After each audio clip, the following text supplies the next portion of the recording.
आज का ये वीडियो आपके लिए बहुत इंपॉर्टेंट और इंटरेस्टिंग होने वाला है क्योंकि एक ही वीडियो में तीन तीन इंटरेस्टिंग हाइलाइट्स है। स्टार्टिंग में हम बात करेंगे टीसीएस के बारे में, फंडामेंटल लेवल पे, टेक्निकल लेवल पे कंप्लीट आईटी इंडस्ट्री को स्टडी करने की कोशिश करेंगे एंड 360 डिग्री एनालिसिस करेंगे टीसीएस का। सेकंड, स्टॉक इन फोकस के सेक्शन में आपको कुछ स्पेशल मिलने वाला है आज के दिन। And finally towards the end of this video आपको एक इंटरेस्टिंग न्यूज मिलेगी जिसको जान के I am very sure complete invest आज फॉर कल फैमिली को बहुत मजा आने वाला है। तो ये वीडियो पूरा देखना जरूरी होगा। शुरू करते हैं सबसे पहले टीसीएस के कंप्लीट एनालिसिस से, और सबसे पहले पार्ट में हम एनालिसिस करेंगे फंडामेंटल लेवल पे। आज टीसीएस के रिजल्ट्स है उसको मैंने अभी इस कंप्लीट एनालिसिस का पार्ट नहीं बनाया है, पर हम होलिस्टिक व्यू में, ओवरऑल व्यू में कंप्लीट टीसीएस को एनालाइज करने वाले हैं। अगर आप ईपीएस की ग्रोथ रेट और सेल्स की ग्रोथ रेट और उनके परसेंटेज चेंज चेकआउट करेंगे पिछले 8 क्वार्टर में, आप चेकआउट कर सकते हैं सारे के सारे क्वार्टर्स में ईपीएस की ग्रोथ रेट पॉजिटिव है, सेल्स की ग्रोथ रेट पॉजिटिव है। मतलब एज अ कंपनी ये ग्रो करती जा रही है। बल्कि आज के दिन जो रिजल्ट आने वाले, ये एक्सपेक्टेशंस है कि पिछले एक साल में जो ग्रोथ देखने को मिली है टीसीएस में, वो पहली बार 12 क्वार्टर्स में होने वाला है कि इन्फोसिस को बीट कर जाएगी।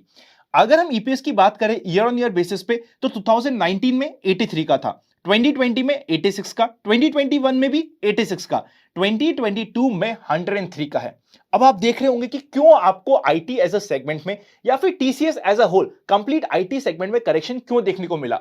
जो अर्निंग है वो क्वार्टर ऑन क्वार्टर हमें ठीक लग सकती है, पर ओवरऑल बेसिस पे जिस तरीके की ग्रोथ हम चाहते हैं आईटी इंडस्ट्री से, आईटी के राजा स्टॉक यानी कि टीसीएस से, वैसी हमें ईपीएस की ग्रोथ रेट देखने को नहीं मिली है। और ये जो कंप्लीट हमें करेक्शन देखने को मिल रहा है आईटी के सेक्टर में, वो शुरुआत हुआ था नास्डेक से।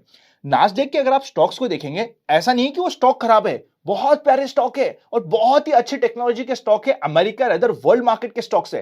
पर अगर कोई भी अच्छी चीज बहुत ज्यादा ऑब्वियस हो जाती है और बहुत ज्यादा स्ट्रेच आउट हो जाती है, वहां पे करेक्शन लंबा आता है और काफी समय का लंबा एक कंसोलिडेशन पीरियड भी हो सकता है। यह चीज आपको ध्यान रखनी पड़ेगी। अगर आप ओनरशिप पैटर्न को चेकआउट करोगे, प्रमोटर्स की होल्डिंग काफी स्टेबल है 72.3% पे पिछले 3 क्वार्टर में। म्यूचुअल फंड की होल्डिंग स्लाइटली इंक्रीज हुई है 3.22 से 3.34% पे। इंश्योरेंस की होल्डिंग भी स्लाइटली इंक्रीज हुई है 4.48% से लेके 5.13% पे। फॉरेन पोर्टफोलियो इन्वेस्टर्स की होल्डिंग रिड्यूस हो रही है। जो एफआईएस की सेलिंग हो रही है वो मेजरली हो रही है आईटी बेस्ड स्टॉक्स में और टेक्नोलॉजी बेस्ड स्टॉक्स में। 14.15% से डिक्रीज होते होते 13% पे पहुंच गई है। फाइनेंशियल इंस्टीट्यूशंस नेग्लिजिबल है और रिटेल इन्वेस्टर्स की यहां पे होल्डिंग बढ़ते जा रही है, 4.93% पे पहुंच गई है। मेजर अगर हम शेयर होल्डर्स की बात करें तो ऑब्वियसली नंबर 1 72.27% के साथ आता है Tata sons private limited and second आता है एलआईसी 4.16% के साथ। अब बात करते हैं रिटर्न ऑन इक्विटी की। आईटी सेगमेंट में हमेशा आपको रिटर्न ऑन इक्विटी अच्छी कंपनी में अमेजिंग मिलेगा।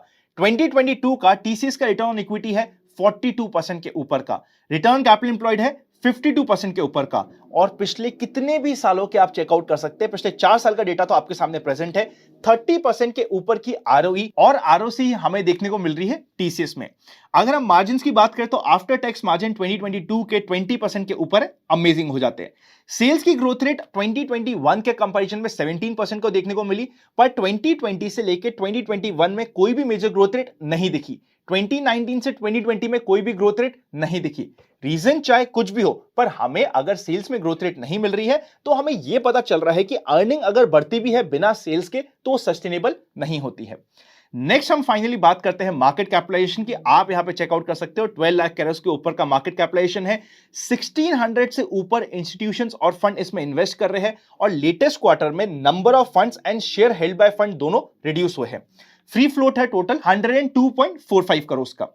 फाइनली हम टेक्निकल पॉइंट्स पे जाए उससे पहले फंडामेंटल बेसिस पे टेक्नोलॉजी स्टॉक्स में one of the best company निकल के आती है, स्पेशली लार्ज कैप में टीसीएस। इसको इवन अगर आप पीयर कंपैरिजन भी करने की कोशिश करेंगे तो यहां पे हमें फंडामेंटल्स बहुत अच्छे लगने वाले हैं, पर प्योरली बेस्ड ऑन फंडामेंटल्स हम कोई भी डिसीजन नहीं बना सकते। बिकॉज एक एग्जांपल देता हूं आपको, जब 1999, 2000 और 2001 में बहुत अच्छी रैली आई थी आईटी स्टॉक्स में और फिर बाद में करेक्शन आया था जो टेक बर्स्ट हुआ था, उसके बाद ना अगले 4 से 5 सालों में आईटी की अच्छी कंपनीज के अमेजिंग रिजल्ट आते जा रहे थे, पर 5 सालों तक stock price cost to cost भी नहीं पहुंची थी, बिकॉज वहां पे टेक्निकली स्टॉक बहुत वीक हो गया था और वीक होने से पहले जिस तरीके का क्लाइमेक्स स्टॉक बना था वो बहुत ही डेडली था।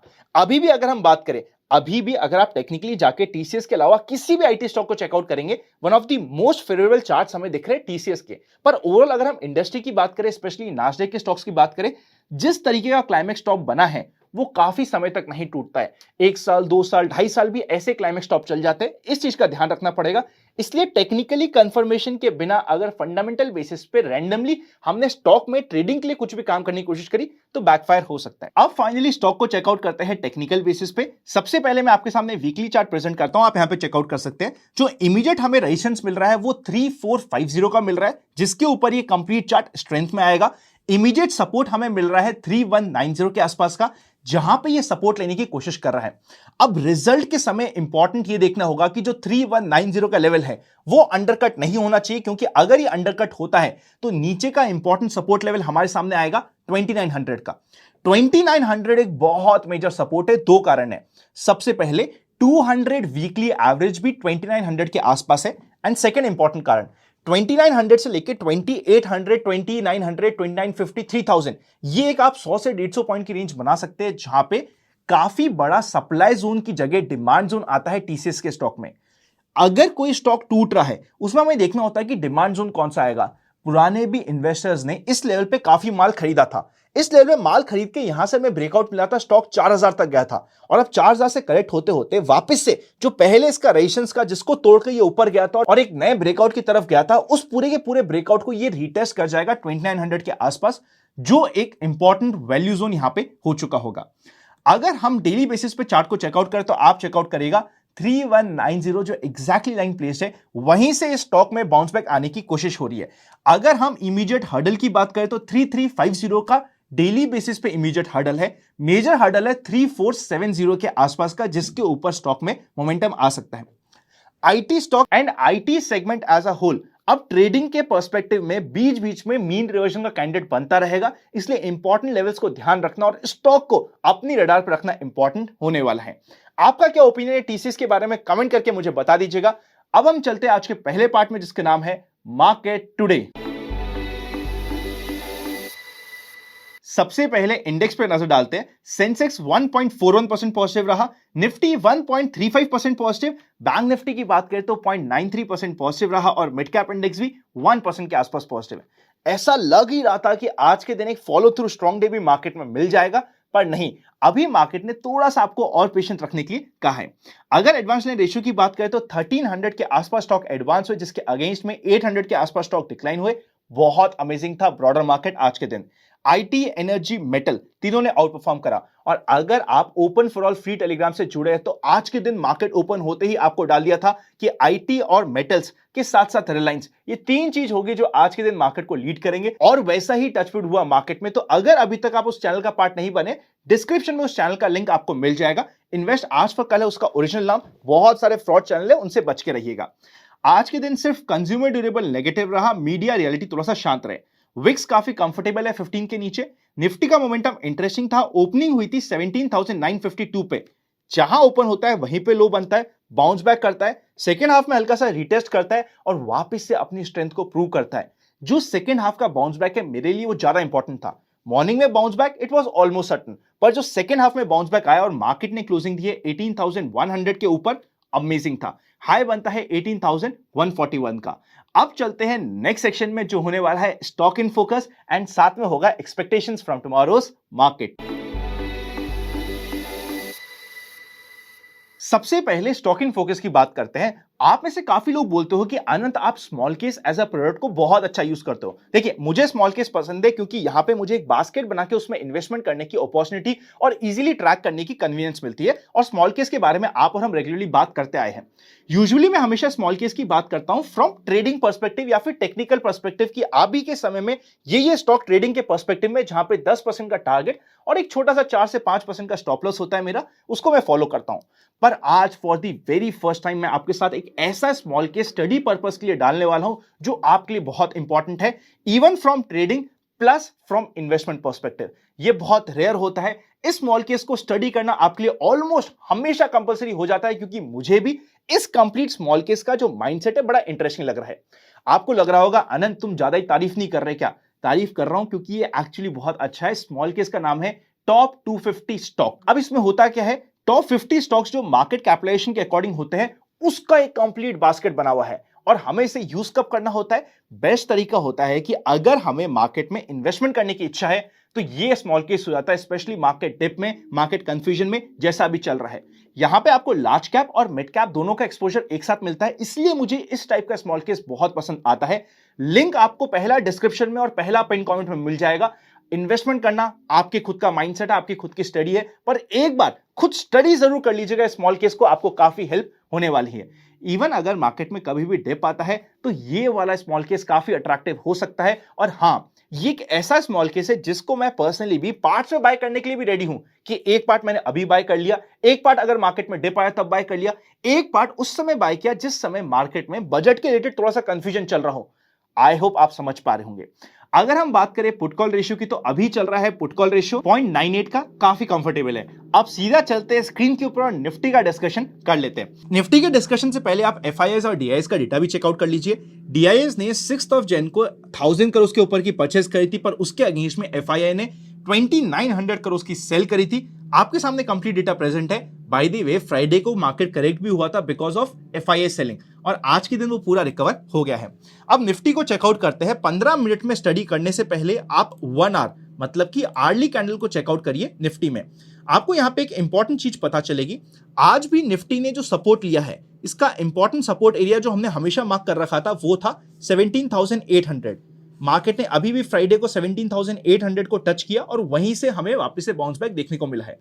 आज के दिन मार्केट ने स्पेशली सेकेंड हाफ में एक छोटा सी रेंज में काम करने की कोशिश करी है। तो अब इमीडिएटली कभी भी मार्केट 18,150 को कट करता है ऊपर की साइड, तो एटलीस्ट हमें 18,300, जिसके ऊपर तो मार्केट काफी इंटरेस्टिंग और काफी अच्छा हो जाता है, ये हमें 150 पॉइंट की रेंज के लिए काम करने की अपॉर्चुनिटी मिल जाएगी। स्टॉप लॉस हमारा 50 पॉइंट से ज्यादा का नहीं होना चाहिए। शॉर्ट साइड में बात करें तो मार्केट जब भी 18,000 को अंडरकट करता है उसके बाद ही शॉर्ट की अपॉर्चुनिटी मिलेगी। कल के दिन लॉन्ग का बेस्ट ट्रेड ये होती है कि मार्केट हल्का सा गैप डाउन या फ्लैट सा ओपन हो, थोड़ा सा यहां पे जिगजैग करे और फिर 18,050 को क्रॉस करने की ऊपर की साइड कोशिश करे तो इंटरेस्टिंग मार्केट होगा। ये रेंज में आपको वॉलेटिलिटी थोड़ी सी ज्यादा मिलेगी, तो इसीलिए कोई भी ट्रेड में आपको हमेशा 50 पॉइंट का ट्रेलिंग स्टॉप लॉस लगाना जरूरी होगा इस कंप्लीट ट्रेड में। आई होप कंप्लीट चीजें आपके सामने क्लियर है जो हम डिस्कस करते जा रहे हैं। अब हम सीधा चलते हैं, चार्ट को थोड़ा सा छोटा करते हैं और इंट्राडे पर्पस में भी 15 मिनट के चार्ट को स्टडी करने की कोशिश करते हैं। 15 मिनट में भी आप चेकआउट करेंगे तो एग्जैक्टली जो हमने डिस्कस किया है वही चीजें सस्टेन होती है। 18,150 के ऊपर ही है जो लेवल हमारे लिए ओपन होता है, जिसके ऊपर हमें नजर रखनी पड़ेगी। इसके ऊपर हमें लॉन्ग ट्रेड इनिशिएट होती है और 18,000 के नीचे हमारे लिए कोई भी शॉर्ट ट्रेड का काम यहां पे होगा। और शॉर्ट ट्रेड में हमेशा 18,050 सिर्फ 50 पॉइंट का स्टॉप लॉस हो जाएगा। सेकेंड हाफ में जिस तरीके से मार्केट ने आज के दिन कवर किया है और स्ट्रेंथ दिखाई है, ये बहुत अच्छा है ओवरऑल मार्केट के लिए। अब हम साथ ही साथ बैंक निफ्टी को भी एक बार डिस्कस कर लेते हैं और बैंक निफ्टी को भी आज फॉर अ चेंज, क्योंकि आप सभी कहते हैं बैंक निफ्टी की कवरेज करो, तो हम बैंक निफ्टी को कवर कर लेते हैं। देखो 42,800 के ऊपर जाते ही एक बहुत अच्छी लॉन्ग ट्रेड इनिशिएट हो रही है, जहां पे हमारा नॉमिनल टारगेट भी होता है 43,200 का। कल अगर मार्केट में ये ओपन भी हल्का सा गैप अप होता है, बैंक निफ्टी, एक चीज ध्यान रखिएगा, कंपैरेटिवली ज्यादा स्ट्रेंथ वाला इंडेक्स है as compare to Nifty. Nifty से ज्यादा मोमेंटम पॉजिटिव साइड में जब भी आएगा बैंक निफ्टी में आने की ज्यादा पॉसिबिलिटी है एज कंपेयर टू निफ्टी। ध्यान रखिएगा, इवन अगर हल्का सा गैप अप होता है और 40,800 को क्रॉस करता है, 100 मैक्सिमम 110 पॉइंट के स्टॉप लॉस के साथ इमीडिएटली हमारा यहां पे एक टारगेट यहां पे निकल जाता है। अगर शॉर्ट करने की इच्छा है तो एटलीस्ट इस स्विंग को 42,400 350 की रेंज को तोड़ के नीचे जाए, तब भी हम शॉर्ट की बात करेंगे। और शॉर्ट में भी आप इवन 1 आवर कैंडल पे देख सकते हैं, टारगेट्स बड़े नहीं है। इमीडिएट टारगेट हमें 41,800 900 का आ रहा है, तो इसलिए शॉर्ट साइड में एटलीस्ट कल के लिए बैंक निफ्टी में कोई बड़ी ट्रेड हमें नहीं मिल रही है तो हम इसे अवॉइड करेंगे। सिर्फ एक लॉन्ग साइड की तरफ फोकस करेंगे। हमें ट्रेड मिलती है तो लेंगे, अगर नहीं मिलती तो वेट एंड वॉच करेंगे। बैंक निफ्टी कंपैरेटिवली ज्यादा स्ट्रेंथ वाला है बिकॉज, नॉट ओनली बिकॉज ये इंडेक्स बोल रहा है। अगर आप बैंक निफ्टी के चार्ट्स भी जाके देखोगे तो चार्ट्स भी आपको यही बता रहे हैं कि बैंक निफ्टी के स्टॉक्स नेचुरल करेक्शन, एक बहुत बड़े मूव के बाद जो हल्का सा नेचुरल रिट्रेसमेंट होता है, करेक्शन होता है, वो कर रहे हैं और इंपॉर्टेंट लेवल से बाउंस बैक कर रहे हैं। कल के दिन ऑब्वियसली टीसीएस आपके फोकस में रहना चाहिए स्टडी करने के लिए।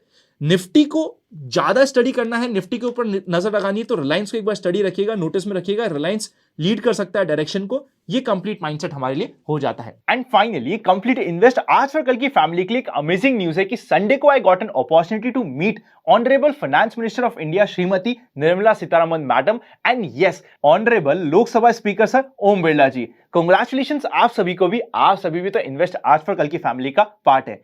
Happy learning and I will see you very soon.